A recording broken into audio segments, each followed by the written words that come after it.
అందరూ నమస్తే. Municipal elections రాబోతున్నాయి కదా. మినిస్టర్లు, ఎమ్మెల్యేలు అందరూ మెల్లగా శంకుస్థాపనలని, లేకపోతే కళ్యాణ చెక్కులని, ఇంకేదో స్కీమ్ పేరుతోన మెల్లగా జనాలకు వచ్చే ప్రయత్నం చేస్తున్నారు. 2 సంవత్సరాలు ఏమీ చేయలేదు. కానీ ఇప్పుడు హడావిడిగా జనాలను కనీసం ఇట్లన్నా డైవర్ట్ చేద్దాం, కనీసం వాళ్ళలో ఉన్న అసంతృప్తిని కొంచెం తగ్గిద్దాం, ఇట్లన్నా ఓట్లు తెచ్చుకుందాం అనే ప్రయత్నంతోన చేస్తున్నారు. కానీ జనాల దగ్గరకు పోతే చుక్కలు చూపిస్తారు జనాలు. అసలు నేను లాస్ట్ 4-5 డేస్ నుంచి కంటిన్యూగా చూసుకుంటూ వస్తున్నాం మనం. అసలు మినిస్టర్ లేరు, ఎమ్మెల్యేలు లేరు. తెలంగాణ జనాలకు చాలా ధైర్యం వచ్చింది. అంటే వాళ్ళు ఇచ్చే టైం ఇచ్చిర్రు. గవర్నమెంట్కి 2 years టైం ఇచ్చిర్రు. గవర్నమెంట్ మీరు ఏం చేస్తారో చేయండి అని జనం ఎవ్వరు మొత్తుకోలేదు. ఎమ్మెల్యేలు భయపడి పోనేలేదు. కానీ జనం టైం ఇచ్చిర్రు. ప్రభుత్వం వాళ్ళకి ఇచ్చిన హనీమూన్ పీరియడ్ను వేస్ట్ చేసుకున్నది. టైంని వేస్ట్ చేసుకొని ఇప్పుడు మున్సిపల్ ఎలక్షన్స్ వచ్చినాయి. లేకపోతే ఇప్పుడు కూడా పోరు. మున్సిపల్ ఎలక్షన్ వచ్చినాయి కాబట్టి ఇంకా తప్పదు. ఈ మొదలే గుర్తుల మీద జరిగే ఎలక్షన్ ఇది కాబట్టి పోవాలి, ఏదో ఒకటి చెప్పుకోవాలి, ఏదో ఒకటి చేసినట్టు కనబడాలి అని చెప్పి పోతే నాకు చాలా ఆశ్చర్యం వేసింది. బట్టి విక్రమార్కను నేను చాలా ఉన్నాయి నేను చెప్తా, కానీ దీంతో స్టార్ట్ చేస్తున్నా. బట్టి విక్రమార్క డిప్యూటీ సీఎం తర్వాత సీఎం ప్రభుత్వంలో ఆయన సొంత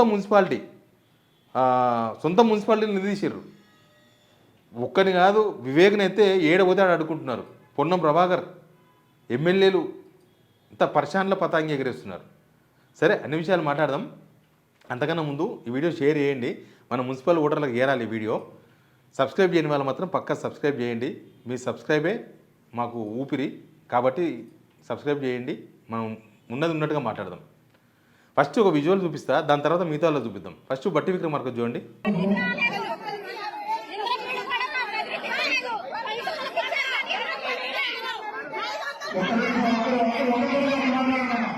డిప్యూటీ సీఎం బట్టి విక్రమార్క ముఖాన్ని పట్టుకొని అడుగుతాడు. ముఖాన్ని పట్టుకొని అడుగుతున్నారు, ఇంద్రమ్మ ఇల్లు ఎవరికి ఇచ్చినావు, అసలు పథకాలు ఏడున్నాయి మీ పథకాలు, అది ఏం జరుగుతుంది అని వాళ్ళు మహిళలు. ఇది ఏనో కాదు, ఆయన సొంత కాన్స్టిట్యున్సీ మధిర కాన్స్టిట్యున్సీ అనేది మధిర మున్సిపాలిటీలో డిప్యూటీ సీఎంను పట్టుకొని ముఖం మీద కడుగుతున్నారు వాళ్ళు. నాకు ఇది చూసినాక ఒకటి అర్థమైంది.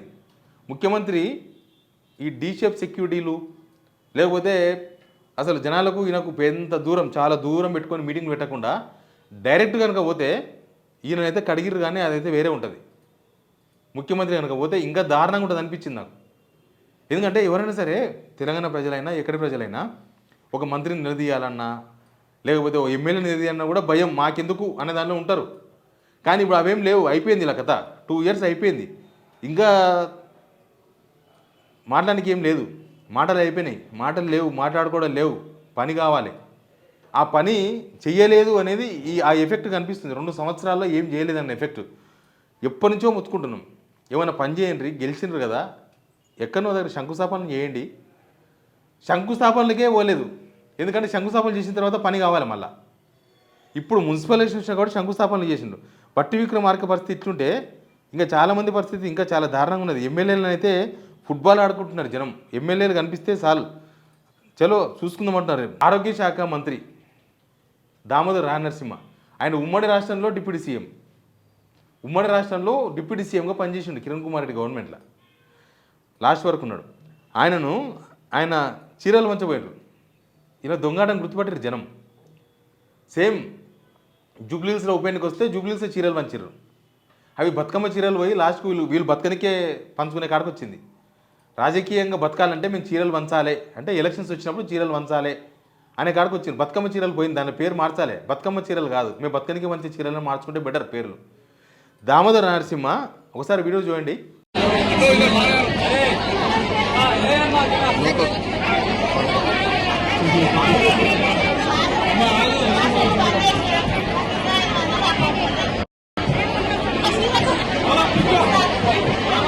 చీరలు వంచబోతే మహిళలు మాకు వద్దు అంటున్నారు. మీ చీరలు మాకు వద్దు, మాకు హామీ ఇచ్చిన 2500 కావాలి. చీర తీసుకోవాలి నిరాకరించారు మహిళలు. ఇంకా ప్రభుత్వానికి ఇంతకన్నా సిగ్గుచేటు ఏముంటుంది చెప్పండి. ఎవరైనా ఫ్రీగా వస్తే తీసుకుంటారు. గవర్నమెంట్ ఆశ కూడా అదే. మేము స్కీములు ఇవ్వకున్నా సరే, మేము పెన్షన్ పెంచకున్నా సరే, మేము కరెంటు బిల్లులు ఇవ్వకున్నా సరే 0, లేకపోతే మేము ఇంకా ఏం చేయకున్నా సరే, రోడ్లు వేయకున్నా సరే, ఏం చేయకున్నా సరే, ఎలక్షన్ వచ్చినప్పుడు చీరలు వంతే చాలు మాకు ఓట్లు వచ్చేస్తాయి అనుకుంటున్నారు. సర్పంచ్ ఎలక్షన్స్ అప్పుడు ఆ కమిటీలకు మహిళా సంఘాలకు ఇచ్చారు. ఇప్పుడు ఓటర్లకు వచ్చే ప్రయత్నం చేస్తున్నారు. ఇప్పుడు మళ్ళీ చీరలు తీసిర్రు, ఏ బీరువాలోనేయో ఎక్కడ దాచిపెట్టిర్రో ఎలక్షన్ వచ్చినప్పుడు తీశారనమాట. అంటే మీకు చీరలు రావాలంటే కూడా ఎలక్షనే రావాలి. చీరలకి ఎలక్షన్ రావాలంటే మహిళలకి 2500 రావాలంటే ఏం రావాలనో, 4000 రూపాయల పెన్షన్ రావాలి వృద్ధులకంటే ఏమేం కావాలనో, వికలాంగులకు 6000 రూపాయల పెన్షన్ కావాలంటే ఏం కావాలనో, చీరలకే ఎలక్షన్ రావాలనా? దీ లెక్కన అవన్నీ రావాలంటే ఏం కావాలనేది మీరు అర్థం చేసుకోండి. సంగారెడ్డి జిల్లా జోగిపేట ఓ కార్యక్రమంలో చీరల పంపిణీ చేస్తే మహిళలు మాకు వద్దు, మాకు ఎలక్షన్స్ హామీలు కావాలి, 2500 రూపాయలు కావాలి, మహిళలకు పెన్షన్లు కావాలి, గ్యాస్ డబ్బులు కావాలని చెప్పి విరుచుకుపడ్డారు మినిస్టర్ పైన. ఇక మంత్రి వివేక్ వెంకటస్వామిని అయితే కనిపిస్తే కాల్చివేతలనే తయారైపోయింది. కనిపిస్తే పట్టుకుంటున్నారు ఆయన సొంత కాన్స్టిట్యున్సీ చెన్నూరులో ఓ రోడేనికి పోతే పట్టుకున్నారు. ఏమైనా రాలే 2 సంవత్సరాలు ఇప్పుడు వచ్చినవేందని.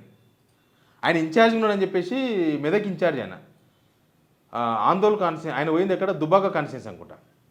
పోతే ఆడాడుకున్నారు సేమ్ డే 2-3 గంటల తేడాలో వివేక్ వెంకటస్వామికి చెరువులో నీళ్ళు దాపించారు 3 చెరువుల్లో. ఇక ఎమ్మెల్యేల గురించి అయితే ఎంత తక్కువ మాట్లాడితే అంత మంచిది. ఎంతమంది ఎమ్మెల్యేలను అసలు కాలు బయట పెట్టిస్తలేరు ఎమ్మెల్యేలను. జనాలు అంత ఆకర్షణతో ఉన్నారు. వీళ్ళు పొంకనాలు కొడతారు. రేవంత్ రెడ్డి పొంకనాలు కొట్టిండు, దుబాయ్ దావోస్ వెళ్ళిపోయాడు. గ్రౌండ్లో ఏంది సిచ్యువేషన్ అంటే ఇది. దీనికి సర్వే రిపోర్ట్ అవసరం లేదు, ఇంటెలిజెన్స్ రిపోర్ట్లు అవసరం లేదు, ఎవ్వరు సర్వేలు చేయడం అవసరం లేదు. డైరెక్ట్ ముఖాల మీదనే మంత్రులను డిప్యూటీ సీఎంను ముఖాల మీద మాట్లాడుతున్నారు జనం. అంటే ఈ గవర్నమెంట్ 2 సంవత్సరాల పరిపాలనకు వాళ్ళు వేసే మార్కులు ఇవి. వాళ్ళ మార్కులు ఇంకా అందరు రారు కదా, గుంపు కట్టుకొని మొత్తం కాన్స్టిట్యూన్సీ అన్నంతా వచ్చారంటే అసలు మీరు కాన్స్టిట్యూన్సీ అడుగు పెట్టలేరు.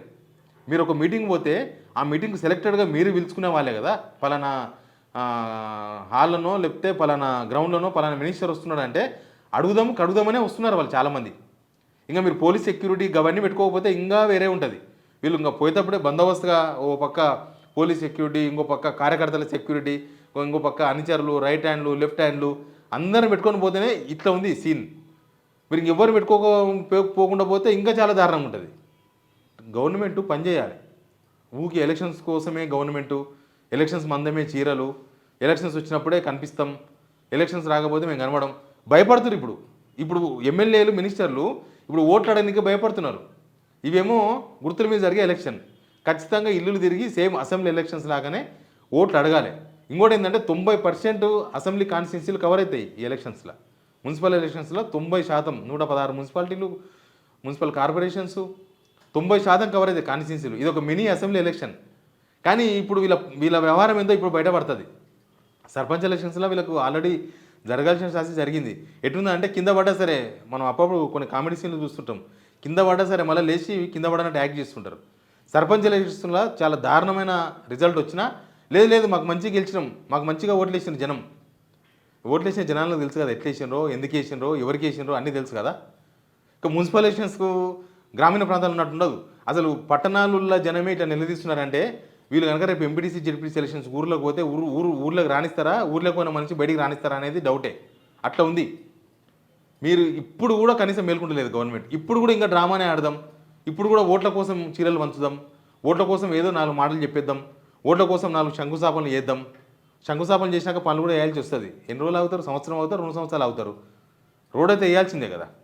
మీరు ఈ 2 సంవత్సరాల్లో ఎక్కడ ఒక సింగిల్ బండ కూడా వేయలేదు, ఎక్కడ సింగిల్ ఇటుక పిల్ల కూడా పెట్టలేదు, ఎక్కడ మీరు ఏమీ చేయలేదు. ఉన్నాయే పాడైపోయినాయి 2 సంవత్సరాలు. మెయింటెనెన్స్ లేకపోతే పాడైపోతాయి.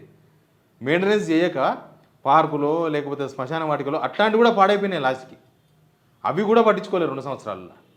ఇప్పుడు మున్సిపల్ ఎలక్షన్స్ వచ్చినాయి కదా, ఇప్పుడు ఇప్పుడే స్టార్ట్ అయింది. ఇంకా నామినేషన్స్, ఇంకా ప్రచారాలు, అసలు ప్రచారాలు స్టార్ట్ కాలేదు. ఇక గర్ టు గర్ తిరిగేది, ఇల్లు తిరిగి ఓట్లు అడిగే అది స్టార్ట్ కాలేదు. మరి దానికి మినిస్టర్లు ఎమ్మెల్యేలు వస్తారా, లేకపోతే ఇంకా మీరే ఊరి మీ గల్లీలో మీరే ఓట్లు అడగంటే మేము వస్తే అడుగుతారు, జనం అడుగుతారు, నిలదీస్తారని భయపడిపోకుండా ఉంటారా ఏమో తెలియదు. రేవంత్ రెడ్డి ఏమో ఆయన పని ఆయన పెట్టుకున్నాడు. ఆయన వచ్చి మళ్ళీ ప్రచారం చేస్తాడు. ప్రచారం చేసే జనాల దగ్గర ఓడు కదా, జనాలను బస్సులు ఎక్కించుకొచ్చి 500 1000 ఎక్కించుకొచ్చి బహిరంగ సభలు పెట్టేసి టాటా బాయ్ బాయ్ చెప్తాడు. కానీ జనాలకు మాత్రం ఇది మంచి టైం, మీ దగ్గరకు వస్తున్నారు. వాళ్ళకి ఇంకా 3 years ఉంది గవర్నమెంట్. మీరు ఖచ్చితంగా నిలదీయాలి. నిలదీస్తేనే పనులు అయితే గవర్నమెంట్. ఈ గవర్నమెంట్ అయితే మరి నిలదీస్తురు కాదు, ఇంకా అంతకన్నా ఎక్కువ చేయాలి. కానీ ఇప్పుడు వాళ్ళు భయపడుతున్నారు, కానీ ఓట్ల టైం వచ్చింది, ఇప్పుడు భయపడదు జనం. ఇప్పుడు ఖచ్చితంగా అడగాలి. వాళ్ళు ఇచ్చిన హామీలను నిలదీస్తేనే పనులు అవుతాయి. హామీల మీద అడిగితేనే ఏమైనా హామీలు అమలు చేస్తారు. లేకపోతే వీళ్ళకి చీమ కుట్టినట్టు కూడా లేదు. వచ్చినాం ఇంకా 2 సంవత్సరాలు అయిపోయింది, 3 సంవత్సరాలు ఉంటాం, మమ్మల్ని ఏం చేస్తారన్న ఫీలింగ్లో ఉన్నది గవర్నమెంట్. కానీ ఏదైనా చేద్దాం అనే అభిప్రాయం అయితే లేదు. బట్ జనాలకైతే మంచి టైం వచ్చినట్టే కనిపిస్తుంది ఈ నిలదీతలు ఇవన్నీ చూస్తుంటే. Please subscribe.